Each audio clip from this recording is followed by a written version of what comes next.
eu dei uma palestra uma vez na Faculdade de Medicina da USP, lá no Hospital das Clínicas.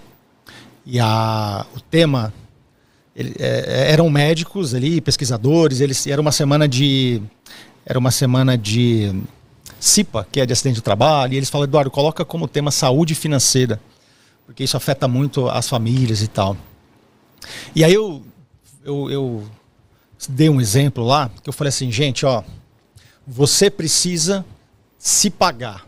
Então se você recebe 100 mil, você recebe 1.000, você tem que tirar, e esse é um conceito muito tranquilo para mim, vocês vão entender. Eu falo: você recebe 1.000, você precisa tirar um dízimo para você, 10%, é teu.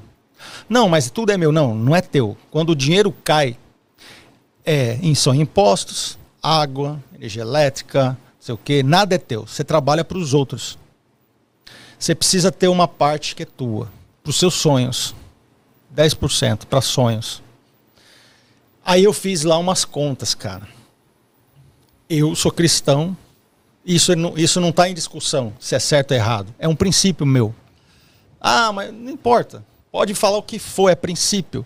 Então assim, eu sou dizimista, desde moleque. Aí eu fiz umas contas. Na semana que eu fui fazer lá a palestra para eles, eu falei: cara, deixa eu fazer umas contas.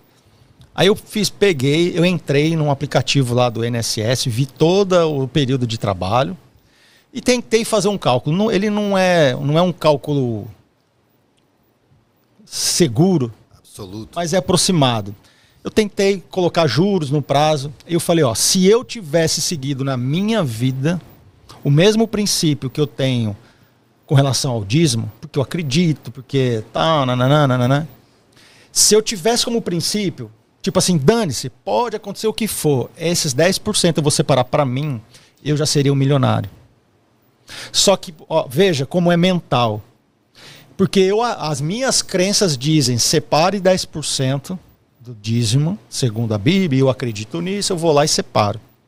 Você pode falar assim: cara, você é trouxa, o pastor está andando de avião, você é otário. Não vai mudar nada, absolutamente nada, porque é um princípio.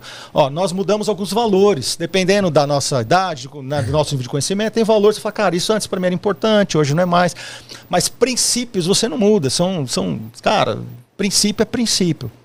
Então, para mim, isso é um princípio. Só que se eu tivesse colocado isso como um princípio na minha vida, e é isso que eu falo para todo mundo aqui, coloque como princípio. Mas, Eduardo, eu ganho pouco, não importa. Lembra o que eu falei aqui?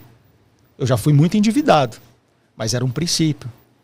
Eu separava, entregava. Aí eu fiz o cálculo, falei: cara, se eu tivesse feito isso, eu seria milionário. Aí o pessoal parou assim, pensou, falou: cara, nunca tinha pensado nisso.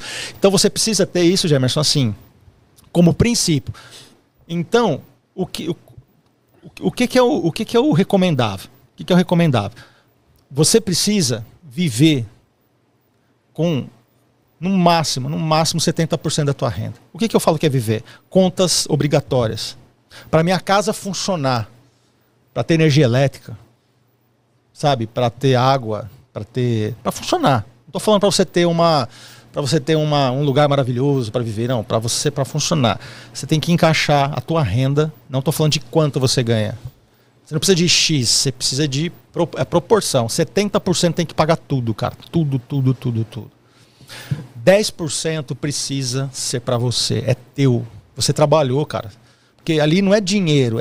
São 30 dias de ralação, de trabalho, dedicação. E esses 10% aí, Eduardo, para que são esses 10%? Esses 10% é para a tua independência financeira. Porque isso não é de uma hora para outra. É lá na frente. Isso vai fazer diferença. Os juros compostos, ele tem uma coisa que é maluca, é assim, ó. Se você fizer hoje, a Selic dá para você fazer isso. Se você colocar R$100, eu mostrei para eles assim, como deixar o seu filho milionário sem ele investir nem um centavo. Falei: como assim? Aí eu falei: ó, seu filho nasceu, 0 anos, você vai lá abrir uma continha para ele e coloca R$100 todo mês no investimento lá que te dê 1% por mês. Todo mês você põe só R$100. Tô falando filho, mas leva isso para você, né? Aí, quando ele tiver 18 anos, vai ter uma quantidade X lá de dinheiro. Você vai chegar nele e vai falar assim, ô, meu querido, você nem sabia, mas tem uma grana quando você nasceu aqui, nós guardamos. É teu, o que você quer fazer com ele? Aí o moleque fala assim, eu nem sabia que isso existia, eu não quero fazer nada, mas também não vou pôr mais nada. Só vou deixar isso guardando. A 1% por mês, quando ele completar 50 anos, ele tem R$1 milhão.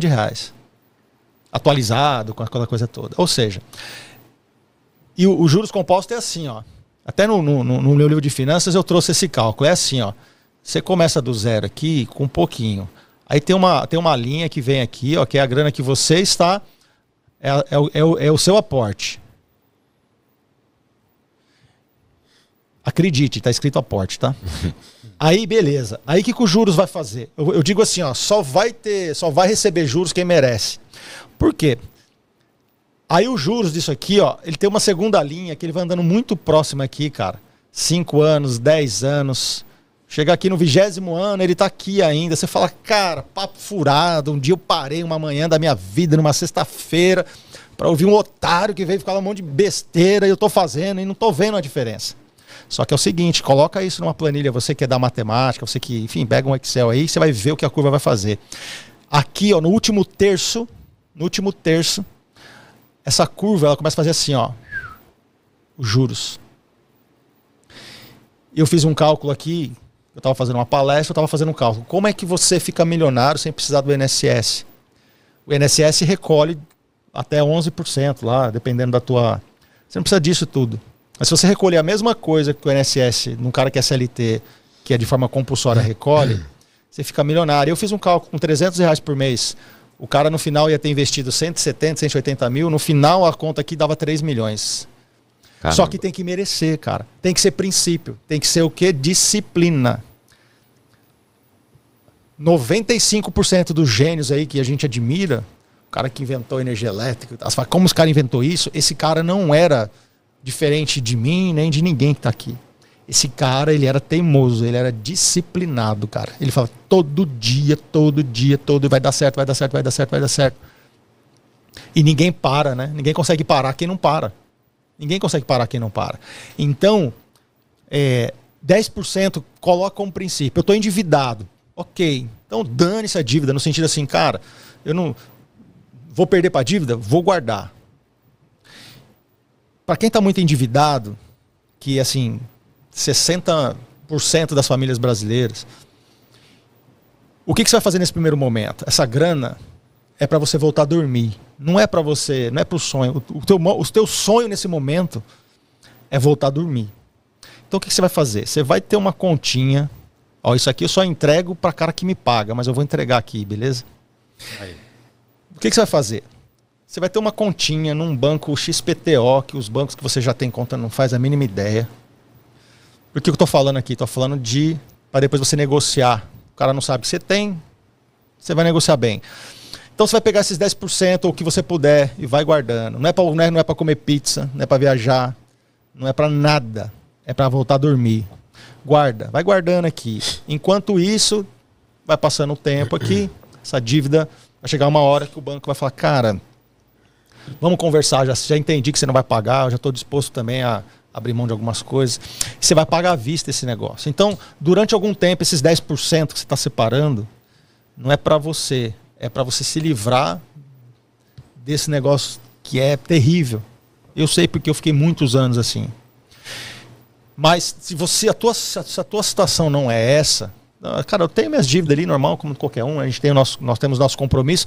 Minha dívida é assim, tipo, cara, eu uso todo o meu salário, ainda fico um pouquinho no cheque especial, quase 100% dos brasileiros, assim. Para você, tá muito mais simples. Porque se você chegar em casa, se você for casado, peraí, você vai fazer o seguinte, você vai sentar eu fiz isso num evento, Gemerson, que um amigo me convidou, só para casais. Tinham 200 pessoas, 100 casais ali. Ele falou, cara, preciso que você dê uma palestra sobre finanças, que esse é um problema muito sério nas famílias. Aí eu tô lá falando, tal. Aí qual a proposta? Porque se a mulher tem medo do marido, ela não vai, cara. Porque o Eduardo tá falando ali, falar, ó, maridão, tô aqui, ó, 10 conto do meu cartão que eu tô escondendo, já tô cheque especial, você não sabia, o cara vai brigar. Então o evento foi legal porque estavam os dois. Foi legal, porque estavam os dois. Deu um coisinha aí, Luiz. E aí eu pude falar para os dois. E ali era um evento de... O que que era? Um encontro de casais, assim, reconciliação. Então você tá com a mente de boa, você não tá ali para acusar, para brigar. A ideia de estar ali é, assim, melhorar o meu relacionamento. Aí eu olho e falo assim, é o seguinte, olha um pro outro aí. Aquele constrangimento, né? Que você fala, puta, eu não tô bem, mano. O cara vai falar para fazer uma declaração aqui. Não tem esses momentos? Faz amizade. Não tem esses momentos na abraço, vida? abraço. Dá a mãozinha, dá a mãozinha. Que você fala, um abraço aí, você fala, puta, logo hoje, cara, não dá vim. Mas aí eu falei assim, ó, o seguinte, se deem uma oportunidade.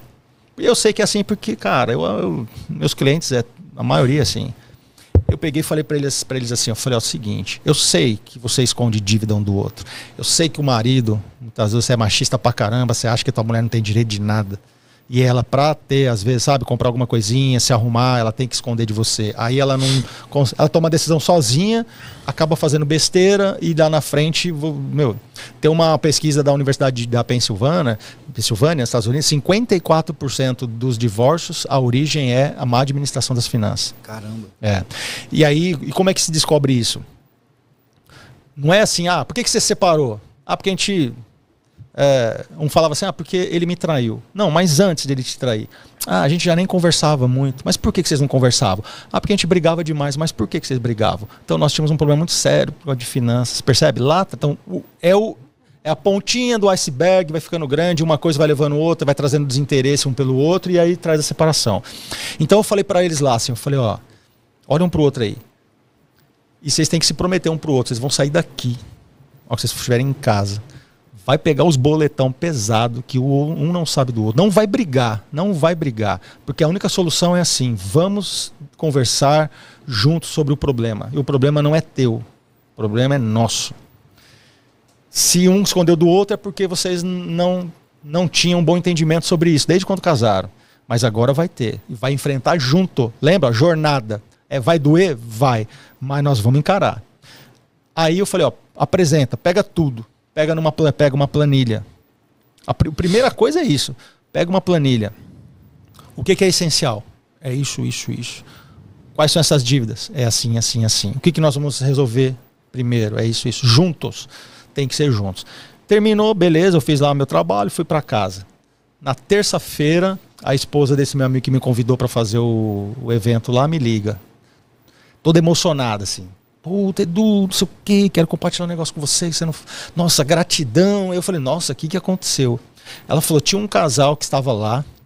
Depois que terminou o evento, eles ligaram pro meu esposo, falou assim, nós queremos ir na casa de vocês, que a gente quer conversar, nós queremos conversar uma coisa. Beleza, foram lá e eles falaram, nós estávamos decididos a nos separar.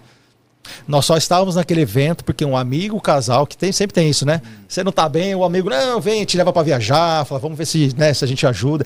E o casal pagou o evento para eles participarem, porque assim, vai ter um evento, vamos lá. E ele falou, tava lá, a gente nem tava se tocando, tava ali e tal.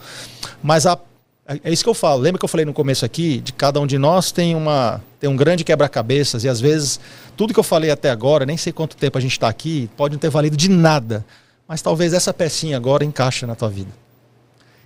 E aí eles falaram assim, cara, esse era o nosso problema. Nós não tínhamos coragem de conversar sobre isso. Mas como era um terceiro que estava falando e ele obrigou um a olhar para o outro, a hora que nós chegamos em casa, nós começamos a chorar e falar sobre esse negócio. E aí nós prometemos que não íamos brigar por causa disso. E aí era isso. E nós conversamos e nós decidimos que nós vamos dar mais uma chance para o nosso casamento. Porque nós nos amamos. Nós íamos nos separar, ia trazer um trauma para os nossos filhos, porque a gente não conseguia conversar sobre dinheiro. Então, assim, regra número 1, tá com muita dívida, separa uma parte. Você vai dar um jeito de viver com o resto. É porque às vezes nós não queremos abrir mão de nada. Então você fala, cara, não consigo sair das dívidas, mas também o seu comportamento é o mesmo. Você não muda nada. Você continua com os mesmos comportamentos, com os mesmos vícios, comendo as mesmas coisas, não abre mão de nada. Então tem que entrar na jornada, tem que valorizar o processo. Porque lembra, a dor da disciplina arde, cara, ela arde. Mas a do arrependimento, mano, ela não tem volta muitas vezes. Você vai olhar e falar, cara, minha família já foi pro saco. Eu tive um cliente em 2009 que eu era gerente de um banco e eu liguei pro cara para cobrar. E a gente é treinado para arregaçar. Para entrar na mente do cara e do outro lado... um triplex na mente do cara. Exatamente. E aí o cara... Eu liguei, o cara não atendeu. Eu liguei de novo, ele não atendeu. Na terceira, o cara me fala assim. Aí eu percebo que o cara tá com a voz meio embargada. Ele foi, Eduardo, eu não posso falar com você agora, mas eu prometo que amanhã eu vou ir na agência. Aí eu falei, tá bom. Aí eu desliguei, eu falei, mano, ele não vai vir, ele me pedalou. No outro dia esse cara chega. E eu sou chorão, quem me conhece, cara, assim, eu sou muito emotivo, assim. Aí o cara chega, senta e começa a despejar. Olha o que o cara me fala, César. O cara fala assim, ó, cara, é o seguinte, eu não tô devendo só para vocês, eu tô devendo para um monte de gente. Eu tomei um golpe de um sócio. A minha empresa tem 60 funcionários, na verdade não 60 funcionários, são 60 famílias que dependem do meu negócio. E já tem alguns meses isso, já estou perdendo fornecedor, os bancos estão cortando as linhas de crédito, não consigo antecipar mais os meus recebíveis. E eu não sei o que fazer, cara. E eu já estou... alguns dias veio sabe assim, eu comecei a pensar em tirar minha vida. E aí isso foi crescendo na minha cabeça. Porque meus dias só foram ficando piores. E ontem, quando você me ligou, eu ia jogar meu carro de cima de uma ponte, em São Bernardo do Campo. Aí, cara, aí já eram dois chorando, né, mano? Agora eu tô emocionado. Aí eu falei pra ele assim, meu, seguinte, vamos sair daqui da agência. Aí eu levei ele pra uma padaria, do lado ali. E eu falei, vai, fala aí, vamos trocar ideia. E o cara despejou. O cara falou assim, ó. Eu não conseguia pensar em nada. Ele falou, cara, nada. E eu ia jogar meu carro de cima de um viaduto, tava dirigindo, e eu ia jogar, porque eu não tinha mais como, eu não tenho, ele falou, não tenho como pagar meus funcionários agora no final do mês, sei lá, no começo. Então eu tô te falando aqui que assim, eu não sei porquê, não sei, mas assim, putz, cara, você ligou, eu dei um bipzinho ali pra não te atender, você insistiu. Então eu não sei porquê. Aí eu acabei te atendendo na terceira, e nessa que eu te atendi, eu, sei lá, deu uma respirada. Deu uma respirada e eu tô aqui. E tô falando pra você que eu não tenho como pagar. Aí, cara, aí foi aí que nasceu em mim, assim, um pouco essa coisa de sentido de missão, sabe? Assim, de falar, cara, eu não posso ser só o gerente de banco, mano. Tá cheio de gente precisando entender um pouco melhor, sair daquele, né, daquele núcleo que ele acha que não tem mais o que fazer e ver que tem saída. Aí eu falei, até brinquei, eu falei, ó, se você, eu falei, agora eu falei, sai, eu até brinquei com ele, eu afrouxei a gravata assim, eu falei, ó, quem tá falando agora não é o gerente de banco, é o ser humano. O gerente de banco também é ser humano, tá, gente? Mas assim, né? Desde que você não esteja devendo. Mas é porque eu falei, cara, só um parênteses aqui, né? Porque aí eu paro a minha emoção volta ao normal, aí eu volto ao assunto. Tem gente que fica, porque o gerente aqui, o gerente de banco, ele é um empregado, um funcionário de uma empresa como qualquer um de nós aqui, gente. O cara, ele defende e tá certíssimo. Tá certo, ele lógico. É eticamente o salário, o pão de cada dia da família dele, tem os produtos para vender. Agora, se você acha que é isso, aquilo, é porque você que é um preguiçoso, que não estuda, que não sabe o que fazer com o teu dinheiro, que deixa a tua vida na mão de um terceiro, cara. Aí você entrega para terceiro, o terceiro, ele tá defendendo o pão dele. Então, fechando parênteses, né? Mas, aí eu falei para ele, ó, sai o profissional que precisa receber aqui, e se você falar isso para alguém, eu perco meu emprego, porque eu tinha que te... Aí eu comecei a orientar isso que nasceu em mim, em 2009, cara, essa coisa de, sabe, E aí eu comecei a orientar o cara, falei, faz assim, ó, junta uma grana, só que você vai prometer, o primeiro que você vai pagar sou eu. Depois você vai pagar os outros. Enfim, orientei o cara, junta aqui, vai negociando à vista, paga para um, depois você vai para o outro. Um ano depois, eu já não estava mais naquele banco, eu estava em outro. Eu tinha até esquecido desse cara. Aí vem uma ligação, é o que é o fulano, você lembra de mim? Eu falei, nossa, que eu já falei com alguém desse nome, não tô lembrando. Aí que caiu a ficha. Ele falou, ó, tô te ligando. Eu fui lá na agência, aí me falaram que você não tava mais, mas só para te agradecer, porque, ó, um ano depois, cara, já deu para ver que eu não morri, né, mano? Tô aqui. Tipo, a ideia de tirar minha vida já foi. A minha empresa diminuiu, mas eu não fechei. Eu fiz o que você me falou, fui lá conversar com o meu principal fornecedor, abri meu coração para ele, porque eu não ia conseguir antecipar com o banco. Eu falei, cara, eu deposito na tua conta, você consegue me fornecer para não fechar a empresa. O cara acreditou em mim, olhando no olho. E, cara, eu tô retomando. Não paguei todo mundo ainda, já paguei 70%, que era muita coisa, só que hoje eu tô respirando. Eu vejo a minha vida e eu tenho propósito e as coisas estão acontecendo. Então, gente, assim, ó, dinheiro, ele não é a coisa mais importante do mundo. Mas se você não se preocupar com ele, ele destrói as outras coisas que são importantes. A falta da sua gestão de financeira. Ele destrói seu casamento, ele acaba com a tua saúde emocional, ele te deixa depressivo. Porque ó, a depressão é o que você fez, assim, você não consegue lidar com o que aconteceu já. Então, assim, já estou endividado. E aquilo tira teu sono, os caras te cobram o dia inteiro, então você fica depressivo, muito depressivo por causa disso. Aí você também fica ansioso, porque você tem medo do futuro. Porque você fala, cara, como é que vai ser a minha vida? Como é que eu vou pagar o meu aluguel?